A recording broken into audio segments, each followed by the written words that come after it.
la Côte d'Ivoire, c'est le seul pays, je sais pas pour les autres pays, je sais, mais pendant Tabaski ou Ramadan, c'est le seul pays où les chrétiens sont plus concentrés même sur la fête, que même les propres musulmans. C'est-à-dire, moi, je prends mon répertoire à côté, je dis, bon, lui les musulmans. Je fais des appels 2 jours avant la fête. Pour te positionner. Qui m'invite pour se positionner pour son mouton. Mais oui, ça c'est un truc régulier. 3 ans. Tu as fait 3 ans au Mali, c'est 3 ans au Mali. Mais non. Jamais. Jamais, ils vont pas t'inviter, hein. Non, les Maliens, si jamais ils ont pas une relation avec toi qui justifie. Mes collègues, personne ne m'a invité. C'est moi-même parfois je dis, attends, vous ne m'invitez pas ou bien. Ah ouais, non, ça c'est frappant. Ça n'arrivera jamais. En Côte d'Ivoire, c'est impossible. J'avais un ami camerounais musulman qui avait vécu au Mali, qui tuait son mouton et il invitait tout le monde. C'est comme ça qu'on fêtait. Oui. Mais en Côte d'Ivoire, non, le mec, tu l'as pas invité, il porte plus pour boubou. Il arrive chez toi. Oui. Moi, j'ai au moins 3 boubous, hein, à prêter déjà. Prêt. C'est-à-dire, je fais le petit déjeuner chez quelqu'un, le déjeuner, le dîner. Je suis au moins 3 familles. Voilà. Et je suis exigeant. Et tu en tiennes les maisons. Exigeant sur la nourriture. Pas trop d'huile chez Koulibaly, pas trop de cube magie chez Moustapha. Et on voit plein de posts sur les réseaux sociaux. Tous les chrétiens postent plus que les musulmans. Il dit, les gars, qui m'invite? La fête arrive. Et tu vois, en fait, comme tu as dit, c'est attaché. Il y a un lien qui est créé. Mais moi, je me souviens, comme je me dis, j'étais ado ici. J'étais au lycée. Oui, c'est vrai. Et je me souviens que j'étais chez moi tranquillement et un ami de ma classe est venu avec un sachet et puis il y avait la viande dedans. Je dis pourquoi? Il dit ah non, c'est la fête et tout. Et j'ai dit ah ok. Non, au Mali, ça, ils vont le faire. Mais du coup, Mali, ça me frappe que dans d'autres pays, parce que comme je suis habitué à... T'es habitué à ça. Ouais. Mais je pense que ce qui va plus loin, c'est que, au-delà, par exemple, moi, j'ai, par exemple, autre chose, c'est que j'étais choqué par la puissance de Paquinou. Ah oui, c'est la fête de Pâques. Pour ceux qui ne connaissent pas, si vous voulez vous ambiancer en Côte d'Ivoire, il y a quand même un moment qui est sacrément puissant. Par contre, si votre nounou est baoulé, ça c'est compliqué. Il faut voir le recrutement. Il faut voir le recrutement. Il faut gérer le recrutement à ce moment-là.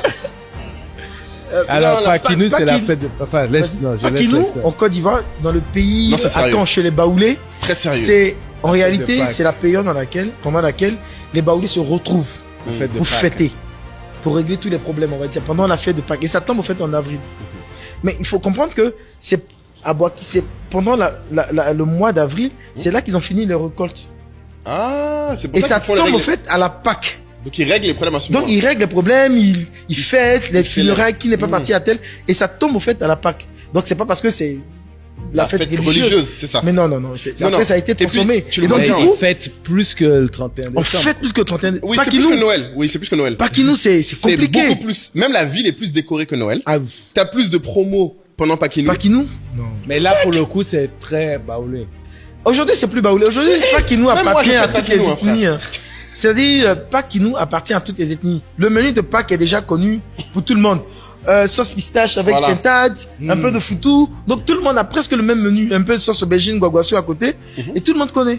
Et dans le milieu de la communication, c'est un temps fort, comme Noël, fête des mères, etc. On dit les gars, qu'est-ce que vous proposez pour Paquinou? Plus que Noël, mais c'est très rural. Moi je pense, et puis surtout, oui, non, c'est vrai, plus que Noël. Plus que Noël, et je pense que ce qui est marquant, c'est que c'est aussi le seul moment aussi où les gens, beaucoup ils rentrent dans leur village, je pense. Exactement. Donc beaucoup ils te proposent. Moi, c'est la première fois que je voyais des gens me dire, ah tu viens, on va à mon village. J'ai dit mais wesh, en vertu de quoi en fait, genre. Non mais je sais pas, mais alors que ça m'a jamais traversé l'esprit que quelqu'un me propose à Bamako d'aller dans son village. C'est pas comme si on y retourne comme ça. C'est vrai. Mais ici, c'est vrai, moi aussi, j'étais invité dans 2-3 villages. Les gens aiment te montrer. Le village. Oui, t'as vu dans leur village, viens chez moi, viens voir. Ce côté hospitalité, il faut comprendre qu'il n'est pas lié qu'à Abidjan. Il n'est pas qu'économique. C'est-à-dire, c'est vraiment un truc, il y a des occasions, c'est important pour eux que tu vois chez eux et que vous faites des choses ensemble. Et ça, c'est vrai qu'un autre truc que j'aime beaucoup avec la Côte d'Ivoire, mais ça, on en parle très peu. Je sais pas à quel point les gens l'ont documenté, parce que j'ai jamais vu de stats dessus. C'est que c'est le seul pays où j'ai vu autant de familles où il y a les deux religions. C'est-à-dire que tu vas avoir un père musulman, une mère chrétienne. Les enfants peuvent être tous musulmans, tous chrétiens, ou un peu des deux. Alors que, en général, ça pose aucun problème. Et c'est vraiment rare. C'est-à-dire que j'ai rarement vu des familles ailleurs, hein, dans le monde. Hein. Et là, je challenge les gens. Au Sénégal, c'est général les chrétiens. Non, mais... Si le père est chrétien. Non mais. Oui, mais après ils sont toute la famille dans truc. Attention. Il y a 2 cimetières au Sénégal. Ils sont enterrés ensemble, mais au Sénégal, ce qui m'avait marqué, c'est que souvent ils avaient tous la même religion dans une famille. T'avais pas au sein de la même famille. J'ai rarement vu des gens qui ont 2 religions différentes. Oui. C'est-à-dire que tu vas avoir le père et la mère peuvent être de 2 religions différentes, mais les enfants sont tous d'une religion. C'est-à-dire que s'ils ont pris l'argent de leur père, c'est leur père, l'argent de leur mère, c'est la mère. Ouais. Alors que les Ivoiriens, tu vas voir dans la même famille, les deux parents peuvent être chrétiens, les enfants sont tous musulmans. Il y a aucun rapport, c'est-à-dire il y a même pas quelque chose qui était descendu. Ils sont vraiment, et ça m'a impressionné parce que c'est pas, du coup c'est plus de la cohabitation. C'est juste, c'est pas un sujet de discussion. C'est la tolérance. Voilà, c'est la un tolérance. sujet qui n'est pas lieu à division. Tu peux pas diviser quelqu'un sur le fait que c'est un musulman. C'est ça que ça m'a beaucoup surpris quand c'est arrivé à des époques sombres avant en Côte d'Ivoire. Oui, mais c'est ce que toute l'Afrique dit. Je sais pas si vous le ressentez, vous de l'extérieur, mais moi, que ça soit mes oncles et plus âgés, en fait, sous la crise en Côte d'Ivoire, Exact. etc., en fait, je sentais même dans la famille, les gens étaient choqués parce que ça remonte à très longtemps. Pour Exactement. eux, la Côte d'Ivoire, Mais pas comme ça. c'est l'éléphant d'Afrique, c'est chez eux quand on a un problème.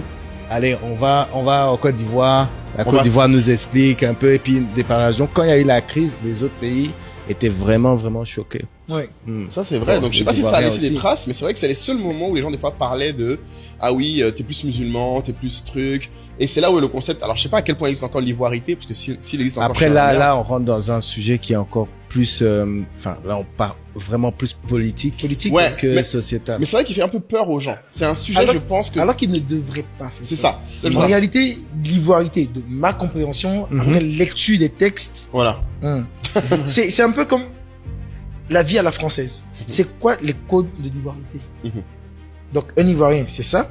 Un Ivoirien, il mange comme ça. Un Ivoirien, il fait ça. C'est juste les codes, au fait. D'accord. Donc, tu peux ne pas être même Ivoirien et vivre Comme un Ivoirien. à l'ivoirien.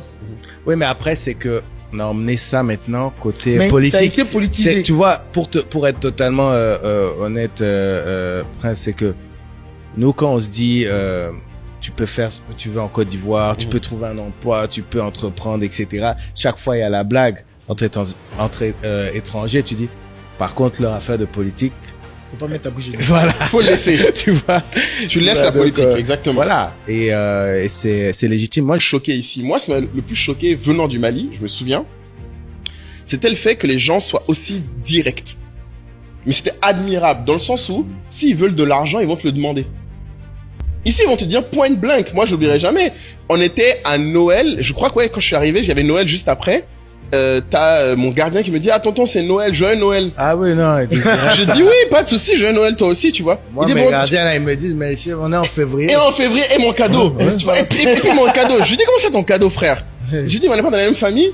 Il m'a dit, ah, mais on est dans la même maison. Et puis après, je lui dis, non, moi, je suis musulman. Il dit, ah, non, mais il y a fois, je viens pour le ramadan. Je te jure que le ramadan d'après, le gars m'a corcoré. Il m'a dit, ouais, mon gars, sans baisse, joyeuse fête. J'ai fait, ah ouais. Tiens, prends ton argent. Tu es concentré. Non, il n'y a pas de problème. Franchement, Direct. encore,